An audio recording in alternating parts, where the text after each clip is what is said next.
ओम गणेशाय नमः। हरे कृष्णा। नमस्कार दोस्तों, आज के वीडियो में हम जानेंगे अयोध्या में राम मंदिर बनने और अंतिम बार तोड़े जाने तक का इतिहास। साथ ही आप यह जानेंगे कि श्री राम के अंतिम वंशज को किसने मारा और क्यों मारा गया। आपको जानकर हैरानी होगी कि श्री राम के अंतिम वंशज को एक महान योद्धा ने मृत्यु दंड दिया जो आज तक अमर है और सभी लोग उनका नाम बहुत ही आदर और सम्मान के साथ लेते हैं। इतिहासकारों के अनुसार कौशल प्रदेश की प्राचीन राजधानी अवध को कालांतर में अयोध्या और बौद्ध काल में साकेत कहा जाने लगा था। अयोध्या को भगवान श्री राम के पूर्वज सूर्य के पुत्र मनु ने बसाया था। तभी से इस नगरी पर सूर्यवंशी राजाओं का राज महाभारत काल तक रहा। यहाँ पर प्रभु श्री राम का दशरथ के महल में जन्म हुआ था। महर्षि वाल्मीकि ने भी रामायण में जन्मभूमि की शोभा एवं महत्ता की तुलना दूसरे इंद्रलोक से की है। धन धान्य और रत्नों से भरी हुई इस अयोध्या नगरी की अतुलनीय छटा एवं गगनचुंबी इमारतों के अयोध्या नगरी में होने का वर्णन भी वाल्मीकि रामायण में मिलता है। कहते हैं भगवान श्री राम के जल समाधि लेने के पश्चात अयोध्या कुछ काल के लिए उजाड़ सी हो गई थी, लेकिन उनकी जन्मभूमि पर बना महल वैसे का वैसा ही था। भगवान श्री राम के पुत्र कुश ने एक बार पुनः राजधानी अयोध्या का पुनर्निर्माण करवाया। इस निर्माण के बाद सूर्यवंश की अगली 44 पीढ़ियों तक इसका अस्तित्व रहा। आखिरी राजा महाराजा ब्रह्मदल तक अपने चरम पर रहा। कौशल राज ब्रह्मदल की मृत्यु महाभारत युद्ध में अभिमन्यु के हाथों हुई थी, क्योंकि राजा ब्रह्मदल ने दुर्योधन का साथ दिया था। जिन भी लोगों ने दुर्योधन का साथ दिया था उन्हें मृत्यु दंड पांडवों के द्वारा दिया गया।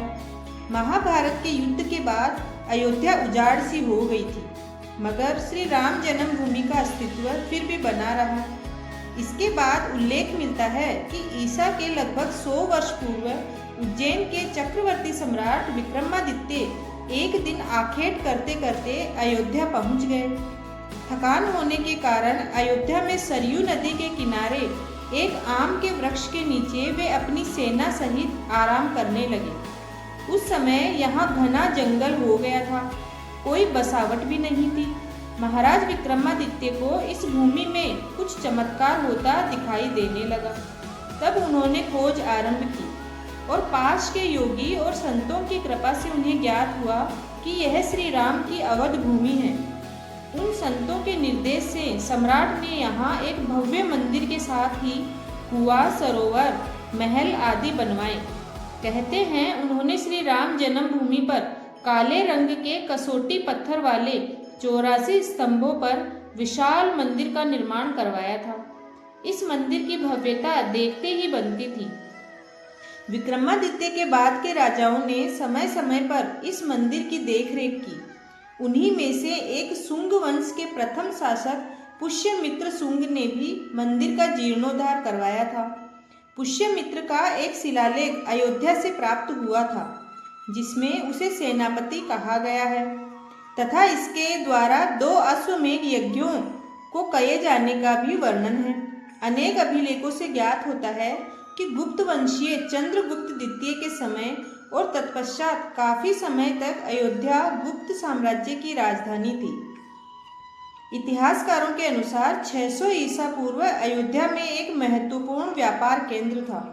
इस स्थान को अंतर्राष्ट्रीय पहचान 5वीं शताब्दी में ईसा पूर्व दौरान तब मिली, जबकि यह एक प्रमुख बौद्ध केंद्र के रूप में विकसित हुआ।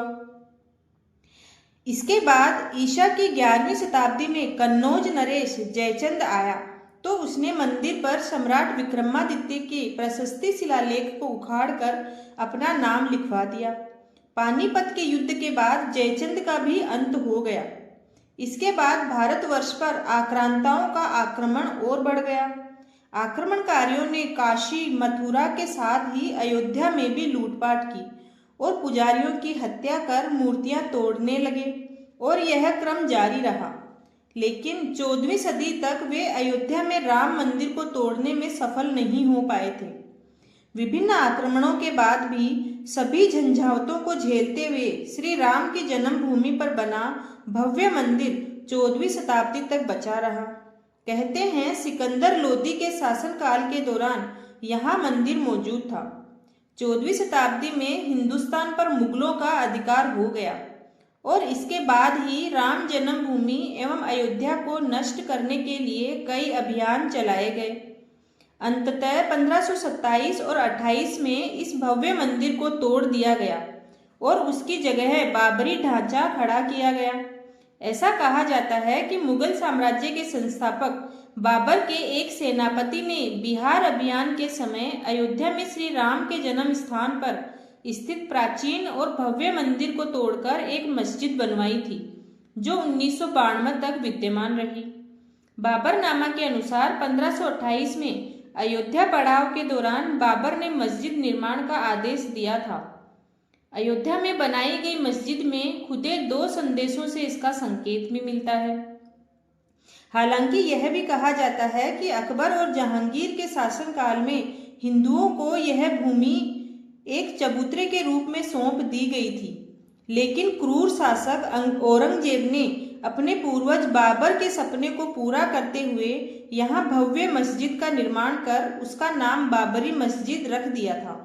श्रोताओं, वर्तमान में 22 जनवरी 2024 को अयोध्या में राम मंदिर का पुनर्निर्माण किया गया और भव्य राम मंदिर का निर्माण हुआ है। इसकी संपूर्ण जानकारी हम आपके लिए अगले वीडियो में लेकर आएंगे। अगर आपको यह इतिहास पसंद आया हो तो चैनल को जरूर सब्सक्राइब करें और कमेंट में जय श्री राम लिखना ना भूलें। धन्यवाद।